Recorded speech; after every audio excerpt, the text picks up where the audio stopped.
Welcome back to World Crisis Radio. Webster Tarpley here in Washington, D.C. Keep up with all of this at tarpley.net.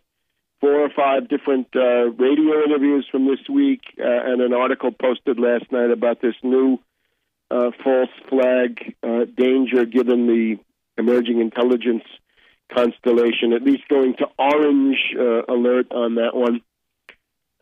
Let's now look at this question of central bank policy, right? Because the question with central banks is not to destroy them, no, and give it back to the free market. Well, you want the free market? We know who it is. Jamie Dimon, Boyd Blankfein, Moynihan, Pandit the Bandit, the rest of them. There are a bunch of shakeups in these banks now. Some of the faces are changing. That's another sign. Bank of New York shaken up, a couple of others shaken up. Sign of bad things to come. But now we're going to have a situation where the zombie banks are going to blow. For the second time, it's going to be almost impossible politically to bail them out, although they'll try. Hunter Laban may try to institute martial law to get it done, do it under a terror emergency, right? Bootleg it in that way.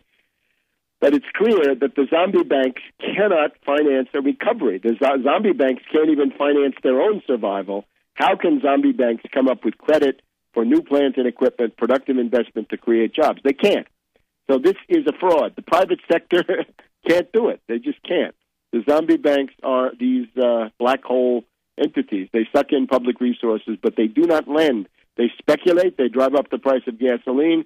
They gouge their customers with fees, but they do not lend. Now, yesterday, Thursday, Helicopter Ben Bernanke gave his own speech where he talked about what the Fed had been doing in the area of monetary policy. Now, let's just lay out the map here. Central banks can do, as presently constituted, they can do monetary policy and they can do monetary stimulus. Monetary stimulus for them means keeping general interest rates low, keeping the Fed funds overnight banking rate low. And they can do this by increasing the money supply and by some other expedients. But this is, of course, pushing on a string. You put the cheap credit out there. You hope somebody comes along. There's also fiscal stimulus. Fiscal stimulus would be, well, the stimulus, right? The Obama, what Limbaugh called the porculus, the $700 billion spending program of the first March of 2009, early Obama years. That obviously was misguided and misdesigned. Far too much in tax cuts in there, not enough in infrastructure building. It had some effect, and you'll know what the Republicans are fond of saying. It had no effect, didn't create any jobs. Once it's gone, you'll see that it did have some effect. Then it will be clear, right? When those things expire, and Helicopter Ben did note that the federal stimulus payments are now running out, not exactly clear where, and it's happening, in different jurisdictions. But then there's this other area, credit stimulus. And credit stimulus means direct lending by the Fed to various areas. And we saw last week that the Fed can make loans based on all kinds of collateral. They can use unsecured commercial paper as collateral. They can use kinds of collateral that are acceptable in three-way derivatives deals among private parties. They can buy real estate. There's article, I think it's called Article 13.3 of the Federal Reserve Statute, which says that under unusual and exigent circumstances, i.e. financial emergency, the Federal Reserve can do just about anything. Well, if they can accept unsecured commercial paper and secured commercial paper as collateral, they can sure as hell accept bonds issued by American states. And therefore, the imperative is a $1 trillion tender offer. Helicopter Ben goes out there and says, I'm inviting the states to send me bonds that I can buy. I want you states to create your infrastructure programs. You guys have got to rebuild the interstate highway system. You've got to build a fast rail system comprehensively across the United States. We've got to rebuild the electrical grid like San Diego, right? They've just gone through a blackout now this past week. We need to rebuild our water systems, canal systems, sewage systems, and related systems, and this can be ambitious, right? You want Nawapa? This is fine. You can bring the water from Canada, and you got to build schools, hospitals, public buildings, and you can do even more. You can fund some scientific research into the mix. 0% bonds with 50 to 100-year maturities. Some people have said 50 years is too short. Fine. Make it a 100-year maturity. You pay it off at the rate of 1% a year. You'll pay it off. In 100 years, everybody will be happy because a lot of the infrastructure will still be going if you build it right. So $1 trillion is the first tranche. My estimate is you want to have high capital investment per job. You're building infrastructure, right? If it's a $5 capital investment per job, it means you got somebody. You hand him a rake for $5, and he goes out and rakes leaves. Net economic benefit, nothing.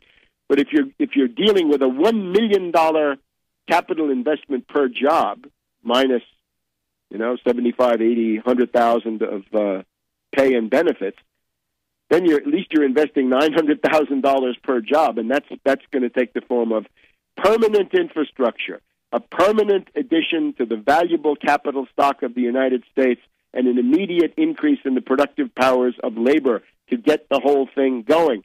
And as that fans out through the economy, you have a multiplier effect which will build confidence. Now, in terms of what Helicopter Ben is thinking of, Wall Street Journal yesterday, Thursday, September 8th, Fed prepares to act. There's a meeting of the Federal Reserve Open Market Committee on September 20th to 21st, and they're thinking about 3 unusual steps, which are nowhere near unusual enough. One of them is Operation Twist. Operation Twist with Chubby Checker at the Peppermint Lounge.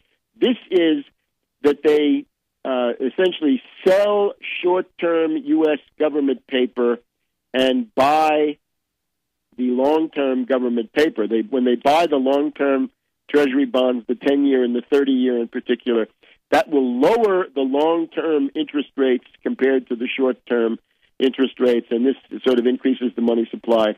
That's all fine and good, but it's not going to do very much, and they even say so. The next one is that right now the Federal Reserve will pay you a 0.25%, 0.25% interest rate on cash that member banks keep at the central bank. Now, the problem is that this is attracting money because the 2-year Treasury interest is less than 2%. The interest on the 2-year Treasury note is 0.196, so less than 1/5 of 1%. So 1/4 of 1% that you can get at the Fed is more than the 1/5 of 1% you can get at the Treasury. So remove that fee. The other thing is jawboning. They can make their objectives more clear, and then of course QE3, that they simply go and buy another $500 billion or $1 trillion of government paper. It doesn't work. The board is split. Boston and Minneapolis and Chicago want to be more expansive. This is Eric Rosengren, Federal Reserve Bank of Boston, Mariana Kutcher-Lakota of the Minneapolis Fed, and Charles Evans of the Federal Reserve of Chicago want to expand. But then you have reactionary Austrians who say, no, inflation is the main danger. We want to speak for the moneyed power here. We want the power of money to be increased. Anyway, the point is now, you've seen what Obama has come up with. It's wretched. It's a trick. It's a cheap trick. It's a demonic betrayal of the long-term interest. So what we've got to have now is, if you don't have a real president, get rid of the one you have. Impeach him, various legal means to get him out. You've also got a clique in Congress to do this. A group of business leaders and college presidents could do it. A mass movement could do it. There are various means of forcing Bernanke to issue $1 trillion to say that he will buy $1 trillion worth of state bonds at 0% for 50 to 100-year maturity. Bill it as an attack on the Federal Reserve. See you next week on World Crisis Radio.